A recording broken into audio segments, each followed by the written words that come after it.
بسم الله الرحمن الرحيم أينما تكونوا يدرككم الموت ولو كنتم في بروج مشيدة وإن تصبهم حسنة يقولوا هذه من عند الله وإن تصبهم سيئة يقولوا هذه من عندك قل كل من عند الله فما لهؤلاء القوم لا يكادون يفقهون حديثا. عن معاذ بن جبل رضي الله تعالى عنه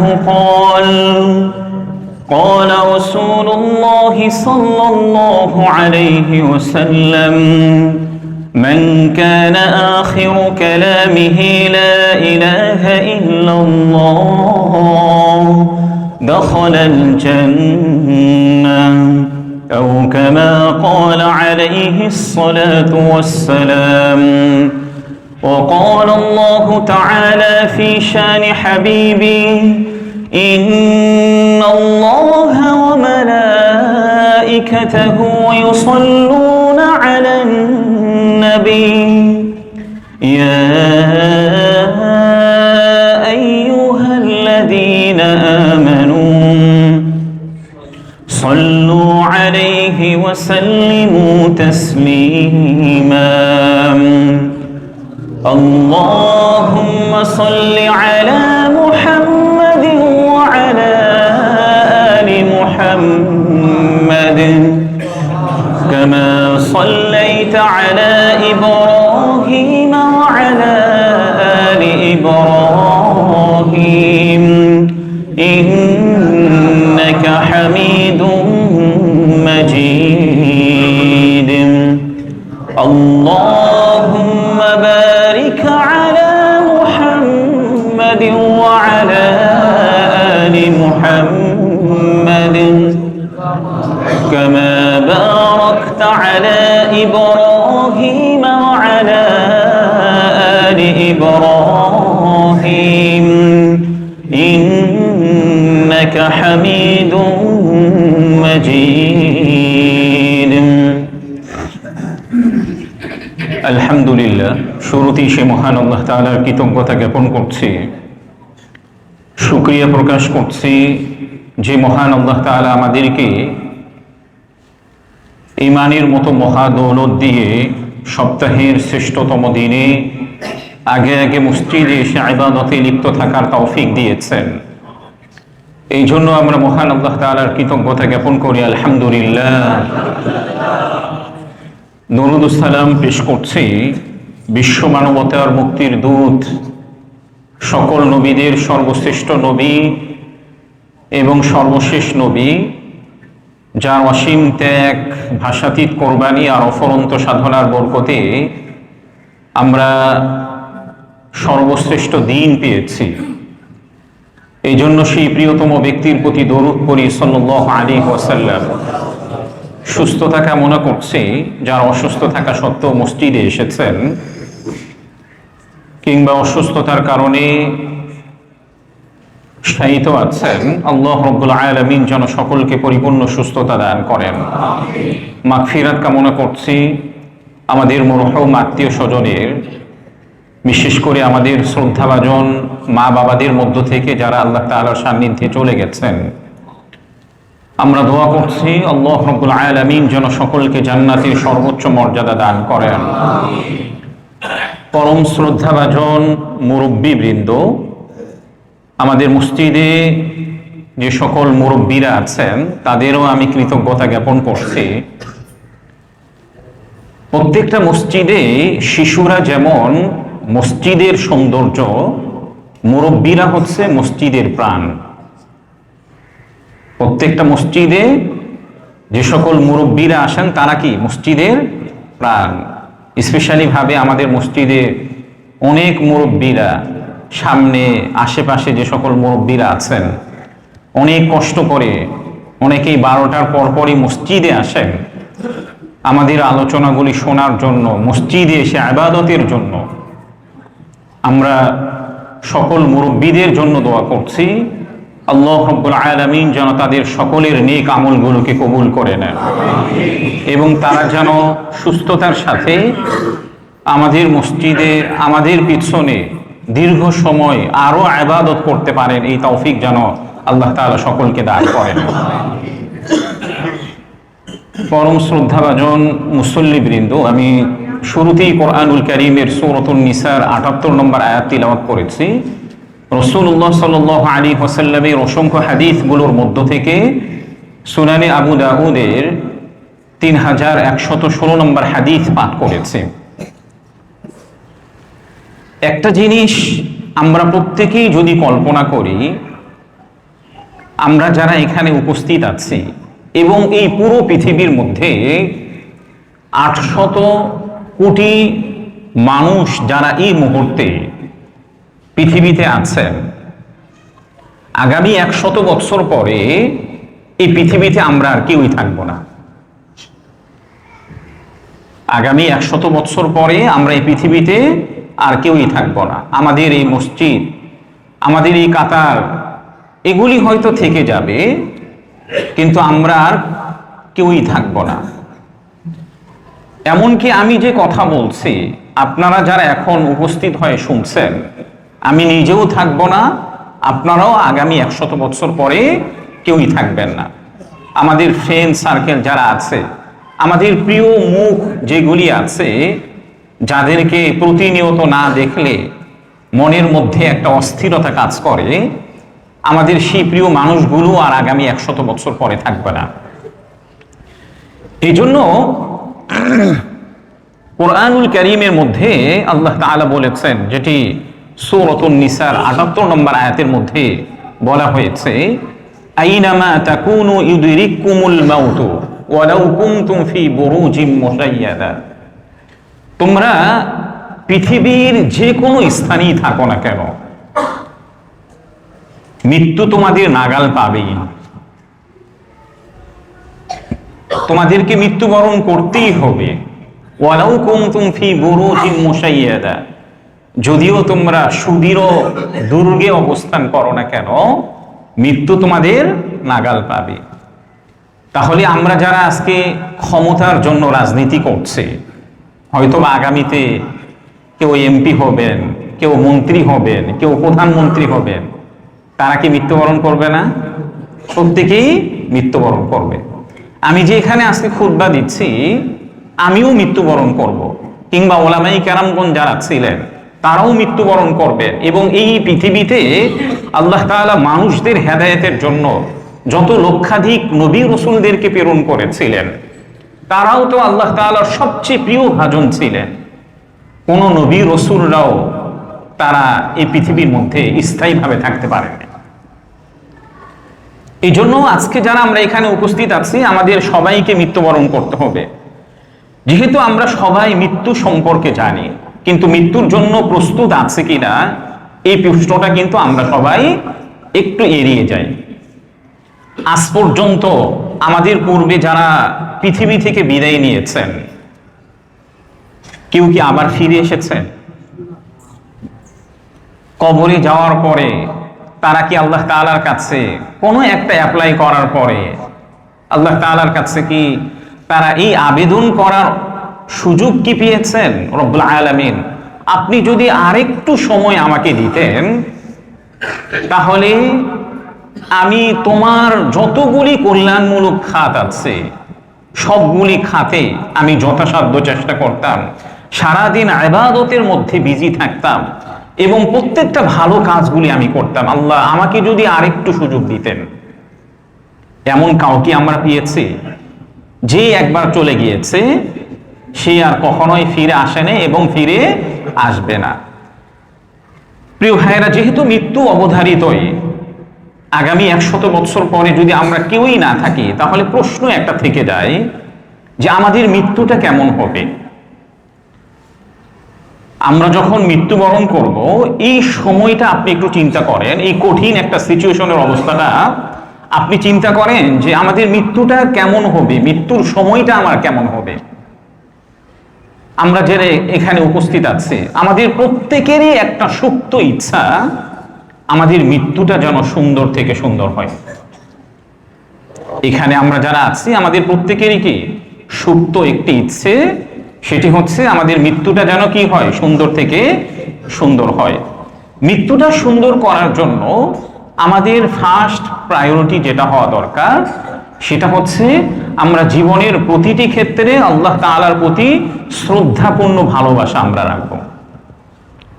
এবং প্রিয় নবীজি সাল্লাল্লাহু আলাইহি ওয়াসাল্লামের যে সকল সুন্নাহগুলি আছে, এই সুন্নাহগুলি যদি আমরা প্রতিনিয়ত বাস্তবায়ন করি তাহলে আমাদের মৃত্যুর সময়টা সুন্দর হবে এবং আমাদের মৃত্যুটাও কি হবে, অন্যদের থেকে আরো বেশি সহজ হবে। এই জন্য আজকে আমি আপনাদের সম্মুখে আলোচনা করব সুন্দর মৃত্যুর কিছু নিদর্শন আছে। আমরা সবাই কি পৃথিবী থেকে সুন্দরভাবে বিদায় গ্রহণ করতে চাই। সুন্দর মৃত্যুর কি আছে, কয়েকটি নিদর্শন আছে, যেটি প্রিয় নবীজি সাল্লাল্লাহু আলাইহি ওয়াসাল্লাম হাদিসের মধ্যে আমাদেরকে স্পষ্টভাবে বর্ণনা করে দিয়েছেন। এক নম্বর সুন্দর মৃত্যু অন্যতম নিদর্শন হচ্ছে একজন ব্যক্তি মারা যাবে, সে কালিমা পড়তে পড়তে মৃত্যুবরণ করবে। একজন ব্যক্তি মারা যাবে, সে কালিমা পড়তে পড়তে মৃত্যুবরণ করবে। এমন মৃত্যুটা হাদিসের পরিভাষায় সুন্দর মৃত্যু বলে আখ্যায়িত করা হয়েছে। সুনানু আবি দাউদের 3116 নম্বর হাদিসের মধ্যে এই বিষয়টি উল্লেখ করা হয়েছে। আন মুআয বিন জাবাল রাদিয়াল্লাহু তাআলা আনহু قال قال رسول الله صلى الله عليه وسلم من كان آخر كلامه لا إله إلا الله دخل الجنة। হযরত মুআয ইবনে জাবাল রাদিয়াল্লাহু তাআলা আনহু থেকে বর্ণিত, প্রিয় নবীজি সাল্লাল্লাহু আলাইহি ওয়াসাল্লাম বলেছেন, কোন ব্যক্তির যদি শেষ বাক্য লা ইলাহা ইল্লাল্লাহ হয় তাহলে আল্লাহ রাব্বুল আলামিন তাকে জান্নাত দান করবেন। একজন ব্যক্তি মৃত্যুবরণ করছেন আর সেই কালিমা পড়তে পড়তে মৃত্যুবরণ করছেন, তার মৃত্যুটা হবে কি সুন্দর মৃত্যু। এবং হাদিসে বর্ণিত অনুযায়ী সে মারা যাওয়ার সঙ্গে সঙ্গে আল্লাহ তাআলা তাকে জান্নাত দান করবেন। এমন অনেক ব্যক্তি আছেন, হয়তো আপনার জীবদ্দশায় এমন অনেক ব্যক্তিদেরকে পেয়েছেন যারা মারা যাচ্ছেন, কিন্তু মারা যাওয়ার সময় তিনি কালিমা পড়তে পড়তে মৃত্যুবরণ করেছেন। এর মধ্য থেকে আমি যদি ফর এক্সাম্পল হিসাবে বলি, বিখ্যাত মুহাদ্দিস একজন ছিলেন হযরত আব্দুল্লাহ ইবনুল মুবারক রাহমাতুল্লাহি আলাইহি। তিনি একদিক থেকে মুহাদ্দিস ছিলেন, আরেক দিক থেকে মুজাহিদ ছিলেন, আরেক দিক থেকে বিখ্যাত বুজুর্গ ব্যক্তি ছিলেন, বিখ্যাত পীর ছিলেন। অনেক বড় বড় মুহাদ্দিসদের তিনি ওস্তাদের ওস্তাদ ছিলেন, বিশেষ করে ইমাম বুখারী সহ আর অনেক বড় বড় মুহাদ্দিসদের তিনি ওস্তাদের ওস্তাদ ছিলেন। আব্দুল্লাহ ইবনুল মুবারক রাহমাতুল্লাহি আলাইহি তার কাছে যখন একেবারে মৃত্যু শয্যায় তিনি উপনীত হয়েছিলেন, মৃত্যু শয্যায় উপনীত হওয়ার সময় আশেপাশে যে সকল লোকেরা আছে তাকে কালিমার তালকিন দিতে থাকলেন। হযরত আব্দুল্লাহ ইবনুল মুবারক রাহমাতুল্লাহি আলাইহি তিনি নিজেও কালিমা পড়লেন, লা ইলাহা ইল্লাল্লাহ মুহাম্মাদুর রাসূলুল্লাহ। এই বাক্যটি বলা শেষ, এরপরই তিনি এই পৃথিবী থেকে বিদায় নিয়েছেন। যে বিষয়টি ফাতহুল বারী 3 নম্বর খণ্ডের 109 নম্বর পৃষ্ঠার মধ্যে এই বিষয়টি উল্লেখ করা হয়েছে। আরেকজন যদি বিখ্যাত ব্যক্তির ঘটনা আমি উল্লেখ করি, সেই ব্যক্তিটি হচ্ছেন হযরত ওমর ইবনে আব্দুল আজিজ রাহমাতুল্লাহি আলাইহি। তিনি ইতিহাসের মধ্যে দ্বিতীয় ওমর নামে খ্যাত ছিলেন। ইতিহাসের মধ্যে কি দ্বিতীয় ওমর নামে খ্যাত ছিলেন। তার সময়ের মধ্যে তিনি যতদিন পর্যন্ত জীবিত ছিলেন পুরো রাষ্ট্রটা তিনি ইনসাফ এবং ন্যায়ের ভিত্তিতে প্রতিষ্ঠিত ছিল। হযরত ওমর ইবনে আব্দুল আজিজ রাহমাতুল্লাহি আলাইহির সময়ে রাষ্ট্রটা কি ছিল, ন্যায় এবং ইনসাফের ভিত্তিতে প্রতিষ্ঠিত ছিল। এমন কাউকে উদাহরণ হিসাবে দেখানো ওই সময়ে যেত না যে হযরত ওমর ইবনে আব্দুল আজিজ রাহমাতুল্লাহি আলাইহি এই ব্যক্তির উপর ইনসাফ করেন নাই। আমরা ছোট্টবেলায় একটা ঘটনা শুনেছি, এটা কতটুকু সত্য আমারও জানা নাই, যে হযরত ওমর ইবনে আব্দুল আজিজ রাহমাতুল্লাহ আলাইহির সময়ে বাঘ আর ছাগল একটা স্থান থেকে তারা পানি পান করত। এটা কেন হয়েছে? তিনি প্রত্যেকের উপর ইনসাফ করেছেন, যার কারণে কেউ কারো প্রতি জুলুম করত না। তো হযরত ওমর ইবনে আব্দুল আজিজ রাহমাতুল্লাহ আলাইহি তিনিও যখন মৃত্যু শয্যায় একেবারে উপনীত হয়ে গিয়েছিলেন, তখন তিনি উপস্থিত লোকদেরকে বললেন যে আমাকে একটা জায়গায় বসিয়ে দাও। বসানোর পরে তিনি বলতে লাগলেন, হে আল্লাহ, আমি অনেক গুনাহ করেছি, আমি গুনাহগার একজন ব্যক্তি, পাপাচারী একজন মানুষ, তোমার নির্দেশ অমান্য করেছি, তোমার নির্দেশ উপেক্ষা করেছি। এরপর তিনি কালিমা তৈয়্যিবা পড়তে পড়তে আকাশের দিকে তাকিয়ে থাকলেন। ফার্স্টলি তিনি বললেন, হে আল্লাহ, আমি অনেক গুনাহ করেছি, অনেক পাপাচার পাপ কাজ করেছি, আপনার নির্দেশ যেগুলি আছে এগুলি অমান্য করেছি, আপনার নির্দেশগুলি উপেক্ষা করেছি। এরপর তিনি কালিমা পড়তে পড়তে আকাশের দিকে তাকিয়েছেন। এরপরে লোকজনরা তাকে জিজ্ঞাসা করলেন যে আপনি আকাশের দিকে কেন তাকিয়ে আছেন? হযরত ওমর ইবনে আব্দুল আজিজ রাহমাতুল্লাহ আলাইহি তিনি বলতে লাগলেন যে দেখো, আমি এমন কিছু মানুষদেরকে দেখতে পাচ্ছি যারা মূলত মানুষও নয়, জিনও নয়। আমি এমন কিছু ব্যক্তিদেরকে দেখতে পাচ্ছি যারা মানুষও নয়, জিনও নয়। এর দ্বারা বোঝা যায় কি তিনি ফেরেশতাদেরকে দেখতে পাচ্ছেন। এরপরে তিনি সূরাতুল কসসের ৮৩ নম্বর আয়াত তিলাওয়াত করতে করতে এই পৃথিবী থেকে বিদায় গ্রহণ করেন। ফার্স্টলি তিনিও মৃত্যু শয্যায় যখন উপনীত হয়েছিলেন, তিনিও কালিমা পড়েছেন। এরপরে সূরাতুল কসসের ৮৩ নম্বর আয়াত তিলাওয়াত করতে করতে তিনি এই পৃথিবী থেকে বিদায় নিয়েছেন। এমন ইতিহাস আপনি পৃথিবীর মধ্যে অনেক এক্সাম্পল আপনি পেয়ে যাবেন, যারা আল্লাহকে বাস্তবিক অক্ষরেই ভালোবাসতেন, প্রিয় নবীজি সাল্লাল্লাহু আলাইহি ওয়াসাল্লামের সুন্নাহ অনুযায়ী চলতেন, তাদের মৃত্যুটাও আল্লাহ তাআলা সুন্দর করেছেন এবং তাদের মৃত্যুটাও সুন্দর থেকে সুন্দরতম হয়েছে। এই জন্য হাদিসে বর্ণিত যেটা আমরা পেলাম, কোন ব্যক্তি যদি মারা যাওয়া অবস্থায় কালিমা পড়তে পড়তে মৃত্যুবরণ করে, তার মৃত্যুটা কি হয়? সুন্দর মৃত্যু হয় এবং আল্লাহ রাব্বুল আলামিন তাকে জান্নাত দান করেন। ২ নম্বর হচ্ছে সুন্দর মৃত্যুর অন্যতম আরেকটি নিদর্শন হচ্ছে ওই ব্যক্তি আল্লাহ তাআলার রাস্তায় মৃত্যুবরণ করবে। একজন ব্যক্তি যখন আল্লাহ তাআলার রাস্তায় মৃত্যুবরণ করে, হাদিসে বলা হয়েছে ওই ব্যক্তির মৃত্যুটা কি কেমন যেন সুন্দরতম মৃত্যু। এই ব্যাপারে হাদিসের মধ্যে উল্লেখ করা হয়েছে, قال رسول الله صلى الله عليه وسلم من قتل في سبيل الله فهو شهيد। প্রিয় নবীজি সাল্লাল্লাহু আলাইহি ওয়াসাল্লাম বলেছেন, কোন ব্যক্তি যদি আল্লাহ তাআলার রাস্তায় মৃত্যুবরণ করে তাহলে তাকে শহীদ বলা হবে। এই হাদিস দ্বারা স্পষ্টভাবে এটা প্রতীয়মান হয়েছে যে কোন ব্যক্তি যদি আল্লাহ তাআলার রাস্তায় মৃত্যুবরণ করে তাহলে প্রিয় নবীজি সাল্লাল্লাহু আলাইহি ওয়াসাল্লাম তাকে শহীদ বলে গণ্য করেছেন।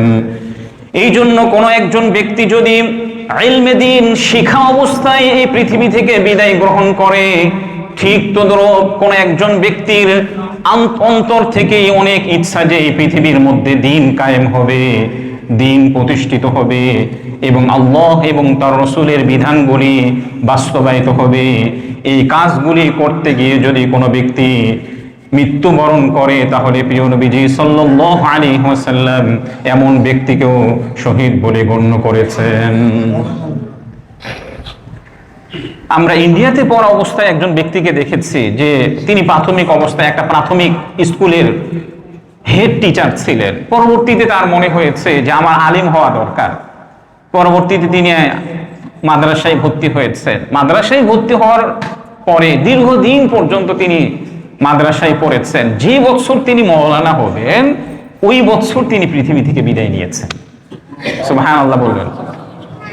তার মনের একটা ইচ্ছা ছিল, প্রাথমিক স্কুলের তিনি প্রধান শিক্ষক ছিলেন, প্রিন্সিপাল ছিলেন। সেখান থেকে রিটায়ারমেন্ট হওয়ার পরে তিনি মাদ্রাসায় ভর্তি হয়েছেন। মাদ্রাসায় ভর্তি হয়ে যখন আলেম শেষ করেছেন, দীর্ঘ 10-12 বছর পড়ালেখা শেষ করেছেন, যে বছর বিদায় নিবেন ওই বছর তিনি ইলমে দ্বীন শিক্ষারত অবস্থায় তিনি মৃত্যুবরণ করেছেন। তাহলে হাদিসে বর্ণিত অনুযায়ী এই ব্যক্তিটাকেও বলা হবে কি শহীদি মৃত্যু। কোন ব্যক্তি যদি আকামতে দ্বীনের জন্য চেষ্টা করে, আল্লাহর দ্বীন এই পৃথিবীর মধ্যে বাস্তবায়িত হোক এবং পুরো বিশ্বের মধ্যে আল্লাহর দ্বীন ছড়িয়ে যায়, এই জন্য কোনো ব্যক্তি যদি কাজ করতে করতে মৃত্যুবরণ করে, তাহলেও হাদিসের মধ্যে তাকে শহীদি মৃত্যু বলে গণ্য করা হয়েছে। হযরত ওমর রাদিয়াল্লাহু তাআলা আনহু অর্ধ পৃথিবীর শাসনকর্তা ছিলেন। হযরত ওমর রাদিয়াল্লাহু তাআলা আনহু তিনি চমৎকার দোয়া করতেন, আল্লাহুম্মা রযুকনি শাহাদাতান ফি সাবিলিক ওয়াজআল মাউতি ফি বালাদি রাসূলিক। হে আল্লাহ, আমাকে তোমার পথে শাহাদাত দান করো এবং আমার মৃত্যুটা যেন তোমার রাসূলুল্লাহ সাল্লাল্লাহু আলাইহি ওয়াসাল্লামের শহরে অর্থাৎ মদিনার মধ্যে মৃত্যু হয়। হযরত ওমর রাদিয়াল্লাহু তাআলা আনহু ফার্স্টলি দোয়া করেছেন, হে আল্লাহ, আমাকে আপনি শাহাদাতের মৃত্যু দান করেন। সেকেন্ডলি তিনি বলেছেন, শুধু শাহাদাতের মৃত্যু এমন নয়, আমাকে আপনার শহরে, এরপরে তৃতীয়ত তিনি বলেছেন এবং আপনার প্রিয় নবীজি সাল্লাল্লাহু আলাইহি ওয়াসাল্লাম শহরে যেন হয়। ওই সময় হযরত ওমর রাদিয়াল্লাহু তাআলা আনহু এর দোয়াটা বাস্তবায়িত যে হবে কেউ কল্পনাও করতে পারে নাই। মদিনাতে শাহাদাতের মৃত্যু এটা কিভাবে কল্পনা করা যায়? কেউ ইমাজিনই করতে পারে নাই যে হযরত ওমর রাদিয়াল্লাহু তাআলা আনহুর দোয়াটা বাস্তবায়িত হবে। হযরত ওমর রাদিয়াল্লাহু তাআলা আনহু তিনি ফজরের নামাজে গিয়েছেন, ফজরের নামাজ শুরু করেছেন, এরপরে আততায়ীরা এক রাকাত শেষ হওয়ার পরে হযরত ওমর রাদিয়াল্লাহু তাআলা আনহুর উপর আঘাত করেছেন এবং এই আঘাতেই হযরত ওমর রাদিয়াল্লাহু তাআলা আনহু পৃথিবী থেকে বিদায় নিয়েছেন। এই জন্য আমরা যদি অন্তর থেকে আল্লাহ তাআলার কাছে দোয়া করি, হে আল্লাহ, আমাদেরকে আপনি শাহাদাতের মৃত্যু দান করেন, আমরা যেন দ্বীন কায়েমের জন্য ইসলামের উপরে মৃত্যুবরণ করতে পারি এবং ইসলামের প্রচার এবং প্রসার করতে করতে মৃত্যুবরণ করতে পারি, এই দোয়াটা যদি আমরা অন্তর থেকে আল্লাহ তাআলার কাছে করি, তাহলে আল্লাহ তাআলা অবশ্যই কি আমাদের দোয়াটা কবুল করবেন। 3 নম্বর হচ্ছে ভালো মৃত্যুর নিদর্শন হচ্ছে আল্লাহর জমিনে আল্লাহর দ্বীন বাস্তবায়ন করার জন্য জিহাদ করতে করতে কোনো ব্যক্তি যদি মৃত্যুবরণ করে, তাহলে এই মৃত্যুটাও হাদিসের মধ্যে সুন্দর মৃত্যু বলে গণ্য করা হয়েছে। মূলত এমন ব্যক্তিদেরকেই প্রকৃত শহীদ বলা হবে যারা আল্লাহ তাআলার জমিনে আল্লাহ তাআলার দ্বীনকে বাস্তবায়ন করার জন্য, ইআলায়ে কালিমাতুল্লাহর জন্য যুদ্ধ করতে করতে, জিহাদ করতে করতে মৃত্যুবরণ করবে। হাদিসের মধ্যে এবং ওলামাই কেরামগণ বলেছেন এমন ব্যক্তিদেরকেই কি প্রকৃত শহীদ বলে গণ্য করা হবে। বাকি অন্যান্য ক্ষেত্রে যাদের ক্ষেত্রে নবীজি সাল্লাল্লাহু আলাইহি ওয়াসাল্লাম শহীদ বলে গণ্য করেছেন, তারা প্রকৃত শহীদ নয়, আক্ষরিক অর্থে শহীদ। শহীদদের 6টি ফজিলতের প্রসঙ্গে সুনানু তিরমিজির 1663 নম্বর হাদিসের মধ্যে উল্লেখ করা হয়েছে, ক্বালা রাসূলুল্লাহ সাল্লাল্লাহু আলাইহি ওয়াসাল্লাম للشهيد عند الله 6 خصال يغفر له في أول دفعة ويرى من الجنة ويرى مقعده من الجنة ويجار من عذاب القبر। প্রিয় নবীজি সাল্লাল্লাহু আলাইহি ওয়াসাল্লাম বলেছেন, আল্লাহ রাব্বুল আলামিন শহীদদেরকে 6টি বৈশিষ্ট্যমণ্ডিত করবেন। এর মধ্য থেকে প্রিয় নবীজি সাল্লাল্লাহু আলাইহি ওয়াসাল্লাম বলেছেন, একজন শহীদের রক্ত প্রথমে মাটিতে পড়ার সঙ্গে সঙ্গে আল্লাহ রাব্বুল আলামিন তার গুনাহগুলোকে মাফ করে দিবেন। দ্বিতীয়ত হচ্ছে ওই শহীদ ব্যক্তি যখন মৃত্যুবরণ করছেন এমন অবস্থায় আল্লাহ তাআলা তার সম্মুখে জান্নাতের দৃশ্যগুলি বাস্তবায়িত করে দেখাবেন এবং আল্লাহ রাব্বুল আলামিন তাকে বড় বিপদ থেকে নিরাপদে রাখবেন। ওয়ায়ুদাউ আলা রাসিহি তাজুল ওয়াকারিল ইয়াকুতা, আল্লাহ রাব্বুল আলামিন তাকে সম্মানের জন্য সম্মান সূচক একটি মুকুট পরাবেন। খায়রুম মিনাদ দুনিয়া ওয়া মা ফিহা, দুনিয়াতে যত ধরনের অ্যাওয়ার্ড ছিল, যত ধরনের পুরস্কার ছিল, সব অ্যাওয়ার্ড এবং পুরস্কার থেকে আল্লাহ রাব্বুল আলামিন তাকে আরো বেশি মর্যাদাপূর্ণ অ্যাওয়ার্ড পরিয়ে দিবেন।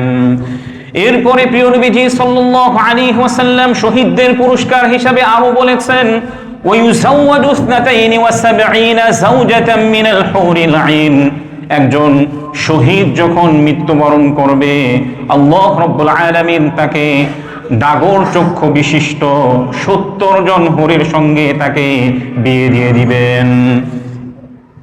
এরপরে প্রিয় নবীজি সাল্লাল্লাহু আলাইহি ওয়াসাল্লাম আরো বলেছেন ওয়া ইউশাফাউ ফি 70 মিন আকারিবিহি, এবং তার পরিবারে 70 জন ব্যক্তিদের ক্ষেত্রে সে সুপারিশ করে জান্নাতে নিয়ে যেতে পারবে।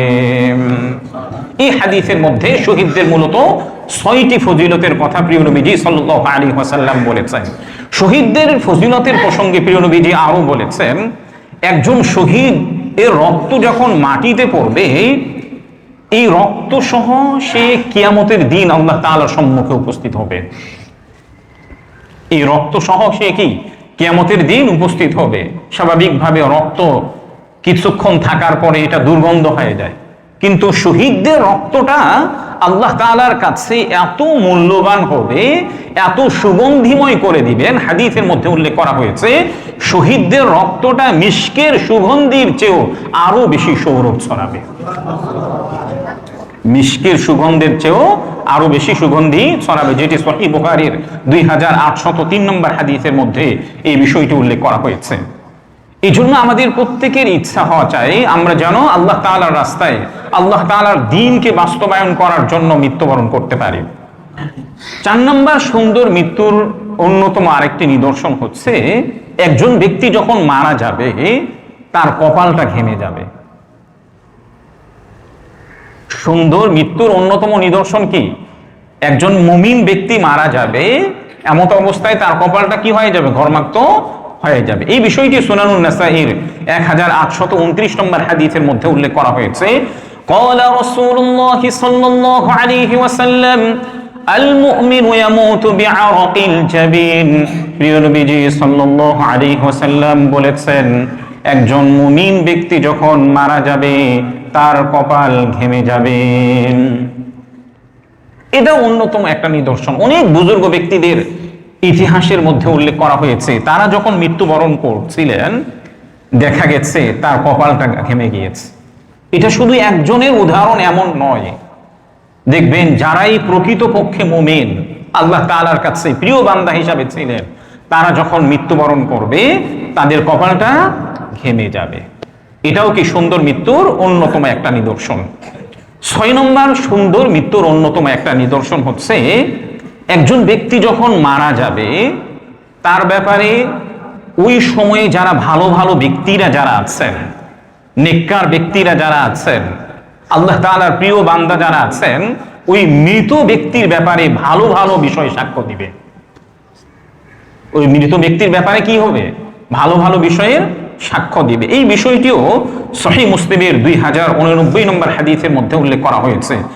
عن أنس بن مالك رضي الله تعالى عنه قال مر بجنازة فأثني عليها خير فقال رسول الله صلى الله عليه وسلم وجبت وجبت وجبت ومر بجنازة فأثني عليها شر فقال رسول الله صلى الله عليه وسلم وجبت وجبت وجبت فقال عمر بن الخطاب رضي الله تعالى عنه فداك أبي وأمي يا رسول الله। হযরত আনাস ইবনে মালিক রাদিয়াল্লাহু তাআলা আনহু থেকে বর্ণিত, তিনি বলেছেন একবার রাসূলুল্লাহ সাল্লাল্লাহু আলাইহি ওয়াসাল্লাম এক জায়গায় উপস্থিত ছিলেন, তার পাশ দিয়ে একটি জানাজা অতিক্রম করছিল। আশেপাশে যে সকল ভালো লোকেরা ছিল তার ব্যাপারে প্রশংসা করলেন, তার ভালো গুণগুলির বর্ণনা করা শুরু করলেন। তখন প্রিয় নবীজি সাল্লাল্লাহু আলাইহি ওয়াসাল্লাম বললেন ওয়াজাবাত ওয়াজাবাত। এর কিছুদিন পরে আরো একটি জানাজা প্রিয় নবীজি সাল্লাল্লাহু আলাইহি ওয়াসাল্লামের পাশ দিয়ে অতিক্রম করার সময় উপস্থিত যে সকল ভালো লোকেরা ছিল, সে দুনিয়াতে থাকা অবস্থায় যে সকল মন্দ কাজগুলি করত, এই মন্দ কাজগুলির বর্ণনা দিতে থাকলো। তখন প্রিয় নবীজি সাল্লাল্লাহু আলাইহি ওয়াসাল্লাম ওই উপস্থিত লোকদের খারাপ বর্ণনার সঙ্গে সঙ্গে তিনিও বললেন ওয়াজাবাত ওয়াজাবাত ওয়াজাবাত। এরপরে হযরত ওমর রাদিয়াল্লাহু তাআলা আনহু বললেন ইয়া রাসূলুল্লাহ ইয়া হাবিবাল্লাহ, আপনার উপরে আমার মাতা পিতা উৎসর্গিত হোক, আমি আপনার মুখ থেকে দুইবার জানাজা অতিক্রম করার সময় দুইবারই আপনি কেন ওয়াজাবাত ওয়াজাবাত ওয়াজাবাত বলেছেন, দুইবারই আপনি বলেছেন ওয়াজিব হয়েছে ওয়াজিব হয়েছে। তখন প্রিয় নবীজি সাল্লাল্লাহু আলাইহি ওয়াসাল্লাম হযরত ওমর ইবনুল খাত্তাব রাদিয়াল্লাহু তাআলা আনহুর প্রশ্নের উত্তরে তিনি বললেন, ফার্স্ট জানাজা যাওয়ার সময় যখন উপস্থিত ভালো লোকেরা যখন ওই ব্যক্তির প্রশংসা করেছে, তখন আমি ওই ব্যক্তিগুলির প্রশংসার উত্তরে বলেছে ওয়াজিব হয়েছে ওয়াজিব হয়েছে। এর অর্থ হচ্ছে তার জন্য জান্নাত ওয়াজিব হয়ে গিয়েছে। দ্বিতীয়বারে যখন উপস্থিত ভালো লোকেরা আরেকটি জানাজা অতিক্রম করার সময় তার খারাপ গুণগুলি বর্ণনা করা শুরু করলেন, তখনও প্রিয় নবীজি বলেছেন ওয়াজিব হয়েছে ওয়াজিব হয়েছে, অর্থাৎ তার জন্য জাহান্নাম ওয়াজিব হয়ে গিয়েছে। নাউযুবিল্লাহ বলেন। এরপরে প্রিয় নবীজি সাল্লাল্লাহু আলাইহি ওয়াসাল্লাম বলেছেন, আনতুম শুহাদাউল্লাহি ফিল আরদি আনতুম শুহাদাউল্লাহি ফিল আরদি আনতুম শুহাদাউল্লাহি ফিল আরদি। তোমরা যে জমিনে আছো এটাই হচ্ছে আল্লাহ তাআলার পক্ষ থেকে তোমরা সাক্ষীর স্বরূপ এই পৃথিবীর মধ্যে উপস্থিত আছো। তোমরা যেটাকে সাক্ষী দিবে আল্লাহ তাআলা সেটাই গ্রহণ করবেন। এখন এই সাক্ষী নেওয়ার জন্য অনেক সময় দেখা যায় যে নিজের পক্ষে সাক্ষী নেওয়ার জন্য কি করি আমরা, অনেকদেরকে টাকা দিই। দেখবেন হাইকোর্টে সম্মুখে কিংবা সুপ্রিম কোর্টের সম্মুখে কিংবা যে সকল কোর্টগুলি আছে বাংলাদেশে, দেখবেন যে কোর্টের আশেপাশে কি থাকে, অনেক সাক্ষীরা উপস্থিত থাকে। তাদেরকে কয়েক শত টাকা দিলে, কয়েক হাজার টাকা দিলে নিজেদের পক্ষে তারা সাক্ষী দিয়ে ফেলে। অথচ প্রিয় নবীজি সাল্লাল্লাহু আলাইহি ওয়াসাল্লাম এই হাদিসের মধ্যে একেবারে লাউড অ্যান্ড ক্লিয়ার হিসাবে বলেছেন, এই পৃথিবীর মধ্যে যারা ভালো ব্যক্তি আছেন, নেককার ব্যক্তি যারা আছেন, তারা যদি কোনো ব্যক্তির ব্যাপারে ভালো এবং মন্দের সাক্ষ্য দেয়, তাহলে তাদের বিষয়টাই কি হবে, বাস্তবায়িত হবে। এই জন্য প্রিয় ভাইয়ারা, আমরা যদি পৃথিবীর মধ্যে ভালো কাজগুলি করি, তাহলে পৃথিবীর মধ্যে যারা ভালো ব্যক্তিরা আছেন তারা আমার ব্যাপারে সাক্ষ্য দিবেন না? দেখবেন যে পৃথিবীর মধ্যে এমন কিছু ব্যক্তি আছেন যারা মারা যায়, মারা যাওয়ার পরে এই পৃথিবীর মধ্যে যারা আল্লাহওয়ালা ব্যক্তিরা আছেন তারা তার জন্য কান্না করতে থাকে। এমন অনেক এক্সাম্পল আপনি পাবেন। আপনি নিজেই একটাবার চিন্তা করেন যে আমি পৃথিবীর মধ্যে এমন কোনো কিছু ভালো কাজ করছি কিনা, কিংবা এমন কাউকে ভালোবাসি কিনা, এমন কোন উলামায়ে কেরাম, আলেম কিংবা আল্লাহওয়ালা ব্যক্তিদেরকে ভালোবাসে কিনা যে আমি মারা যাওয়ার পরে আমার জন্য সে নিঃস্বার্থভাবে আল্লাহ তাআলার জন্য কান্নাকানি করবে। হয়তো দেখা যাবে কাউকে খুঁজে পাওয়া যাবে না। আমিও কোনো আলেমকে ভালোবাসি না, কোনো বুজুর্গ ব্যক্তিদেরকে ভালোবাসি না, কোনো দাড়ি পাকা মুরব্বীদেরকে ভালোবাসি না যে আমার মারা যাওয়ার পরে তারা আমার জন্য কান্না করবে। অথচ আমার মারা যাওয়ার পরে তারা কি এই পৃথিবীর মধ্যে সাক্ষী স্বরূপ উপস্থিত থাকবে। 7 নম্বর ভালো মৃত্যুর অন্যতম নিদর্শন হচ্ছে, একজন ব্যক্তি মারা যাবে, মারা যাওয়ার পূর্বে সে ভালো কাজগুলি করতে থাকে। একজন ব্যক্তি মারা যাবে, সে ভালো কাজগুলি সে কি মারা যাওয়ার পূর্বে দেখবে অনেক ভালো কাজ করেছে। দেখা গেছে একজন ব্যক্তি অনেক খারাপ ব্যক্তি ছিলেন, 2-3 বছরে এমন ভালো কাজগুলি করেছেন এটা কল্পনাও করা যায় না। অনেক মানুষ চিন্তা করে আর এই ব্যক্তিটা তো অনেক খারাপ ছিল, কিন্তু 2-3 বছরে এমন ভালো কাজগুলি করেছেন, এরপরে মৃত্যুবরণ করেছেন। দেখুন প্রিয় নবীজি সাল্লাল্লাহু আলাইহি ওয়াসাল্লাম বলেছেন কি, আন জাবির রাদিয়াল্লাহু তাআলা আনহু قال قال رسول الله صلى الله عليه وسلم يبعث على كل عبد يبعث كل عبد على ما مات عليه। প্রিয় নবীজি সাল্লাল্লাহু আলাইহি ওয়াসাল্লাম বলেছেন, কিয়ামতের দিন প্রত্যেক ব্যক্তিকে ওই অবস্থায় ওঠানো হবে যে অবস্থায় সে মৃত্যুবরণ করেছে। কিয়ামতের দিন কোন একজন ব্যক্তিকে ওই অবস্থায় উত্থিত করানো হবে যে অবস্থায় সে মৃত্যুবরণ করেছে। এই হাদিস থেকে বোঝা যায় কোরআন তিলাওয়াতরত অবস্থায় কেউ যদি মৃত্যুবরণ করে, কিয়ামতের দিন সে অবস্থায় উত্থিত হবে। কিংবা অন্যান্য ভালো কাজ যেগুলি আছে ওগুলি করা অবস্থায় যদি সে মৃত্যুবরণ করে, তাহলে সে কি ওই অবস্থায় কিয়ামতের দিন উত্থিত হবে, যেটি সুনান তিরমিজির 2142 নম্বরের মধ্যে, সহিহ মুসলিমের 7413 নম্বরের মধ্যে উল্লেখ করা হয়েছে। সুনান তিরমিজির 2142 নম্বরে একটি হাদিসের মধ্যে উল্লেখ করা হয়েছে, একজন ভালো ব্যক্তিকে আল্লাহ তাআলা নিজের কাজের জন্য ব্যবহার করেন। ভালো ভালো কাজের জন্য তাকে ব্যবহার করার পরে আল্লাহ তাআলা তাকে পৃথিবী থেকে উঠিয়ে নেন। দেখেন হাদিসের মধ্যে কি উল্লেখ করা হয়েছে, আন আনাস রাদিয়াল্লাহু তাআলা আনহু قال قال رسول الله صلى الله عليه وسلم إذا أراد الله بعبد خيرا استعملهم قالوا وكيف يستعملهم قال رسول الله صلى الله عليه وسلم يوفقه لعمل صالح قبل موتهم।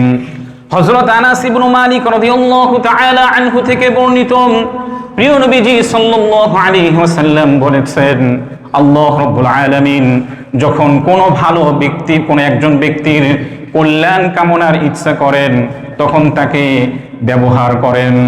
সাহাবায়ে কেরাম রাদিয়াল্লাহু তাআলা আনহুম বললেন, ইয়া রাসূলুল্লাহ, ইয়া হাবিবাল্লাহ, আল্লাহ তাআলা তাকে কিভাবে ব্যবহার করেন? তখন প্রিয় নবীজি সাল্লাল্লাহু আলাইহি ওয়াসাল্লাম বলেছেন, আল্লাহ রাব্বুল আলামিন তার মৃত্যুর পূর্বে তাকে ভালো ভালো কাজ করার সুযোগ করে দেন। একজন ব্যক্তি হয়তো কয়েক বছর পরে মৃত্যুবরণ করবে, আল্লাহ তাআলা এর পূর্বেই তাকে অনেক ভালো ভালো কাজগুলি করার সুযোগ করে দেন। দেখবেন যে সে হয়তো কোনো মসজিদ নির্মাণ করছে, কোনো মাদ্রাসা নির্মাণ করছে, কোনো ব্রিজ নির্মাণ করছে, কোনো কালভার্ট নির্মাণ করছে যেটি মানুষদের উপকারে আসে, কিংবা আরো যে সকল কল্যাণমূলক খাত আছে এগুলি মানুষদের উপকারের জন্য সে কাজগুলি করছে। দেখবেন যে এই কাজগুলি সমাপ্ত হয়ে গিয়েছে কিংবা করা শুরু করেছে, তার ইন্টেনশনটা ছিল আমি এই কাজটা অবশ্যই শেষ করব। দেখবেন আল্লাহ তাআলা এমন ব্যক্তিকে ওই ভালো কাজগুলি করার কারণে মাফ করে দিবেন। এবং এগুলোও ভালো মৃত্যুর অন্যতম একটা নিদর্শন, যেটি সুনান তিরমিজির 2142 নম্বরের মধ্যে উল্লেখ করা হয়েছে। এই জন্য প্রিয় ভাইয়ারা, আমাদের সমাজের মধ্যে দেখবেন অনেক ব্যক্তিরা আছেন রিটায়ারমেন্ট হওয়ার পরে পেনশনের যে টাকাটা পেয়েছেন তিনি একটা বাড়ি করছেন, লাখ লাখ টাকা খরচ করে কিংবা কোটি টাকা খরচ করে, আর 1 মাস পরে উঠবেন। দেখবেন যে 1 মাস না যেতে যেতেই বাড়িতে ওঠার পূর্বে সে পৃথিবী থেকে বিদায় নিয়েছে। এটা তার জন্য আফসোস এবং তার পরিবারের জন্য কি আফসোস। এর বিপরীতে আপনি মসজিদ নির্মাণ করছেন, মাদ্রাসা কিংবা কালভার্ট কিংবা ব্রিজ নির্মাণ করা অবস্থায় মৃত্যুবরণ করছেন, এটা আপনার জন্য একটা খুশির কারণ। পাশাপাশি কি আপনার পরিবাররাও আপনার জন্য খুশি হবে যে না, সে ভালো কাজরত করা অবস্থায় মৃত্যুবরণ করেছে। প্রিয় ভাই, আমরা যারা এখানে উপস্থিত আছি, আমি আজকে ভালো মৃত্যুর কয়েকটা নিদর্শন বলেছি। মির্জা গালিব একটা কথা, কত চমৎকার একটা কথা বলেছেন। দেখুন, আমরা যারা এখানে উপস্থিত আছি, আমরা কেউই মনে করি না যে হয়তো কয়েকদিন পরে কিংবা কয়েক বছর পরে পৃথিবী থেকে বিদায় নিব। মির্জা গালিব বলেছেন, জীবন বড়ই বিচিত্র, সন্ধ্যা কাটে না অথচ বছর কেটে যায়। অনেক সময় দেখা যাচ্ছে যে দিন কেটে যাচ্ছে না অথচ বছর বছর চলে যাচ্ছে, এটা আমরা কল্পনাও করতে পারি না। মির্জা গালিব আরো বলেছেন, সময়টা অত্যন্ত বড় চালাক, যৌবনের লোভ দেখিয়ে শৈশব কেড়ে নেয়, আর অর্থের লোভ দেখিয়ে যৌবন কেড়ে নেয়, অবশেষে মৃত্যু এসে আমাদের সব কিছু কেড়ে নিয়ে যায়। এই জন্য আমরা প্রত্যেকেরই অনেক আমাদের স্বপ্ন, ড্রিম, বিগ ড্রিমগুলি আছে। এটা আমাদের স্বপ্ন, এই স্বপ্নটা আমাদেরকে পূরণ করতে হবে, এই স্বপ্নটা আমাদের পূরণ করতে হবে। কিন্তু আমরা কতজন আছি যে এই পৃথিবী থেকে আমাদেরকে বিদায় নিতে হবে, আমাদের মৃত্যুটা যেন সুন্দর থেকে সুন্দরতম হয়, এই চিন্তাটা আমরা কতজন করি? আমাদের প্রত্যেকেরই ইচ্ছা, বিশেষ করে স্পেশালি ভাবে আমি অনেক আগে থেকে দোয়া করি আমার জীবনের শেষ দিনগুলি যেন, শেষের কয়েক মাস যেন কিংবা শেষের কয়েক বছর যেন প্রিয় নবীজি সাল্লাল্লাহু আলাইহি ওয়াসাল্লামের শহর মদিনাতে থাকে। এটা আমার অনেক আগে থেকে ইন্টেনশন আছে যে আমি একটা সময় বাংলাদেশ থেকে হিজরত করে মদিনাতে একেবারে জন্য হিজরত করে চলে যাব, এবং আমার মৃত্যুটা যেন প্রিয় নবীজি সাল্লাল্লাহু আলাইহি ওয়াসাল্লামের শহরে এবং মসজিদুন নববীতে ইবাদতরত অবস্থায় যেন আমি পৃথিবী থেকে বিদায় নিতে পারি।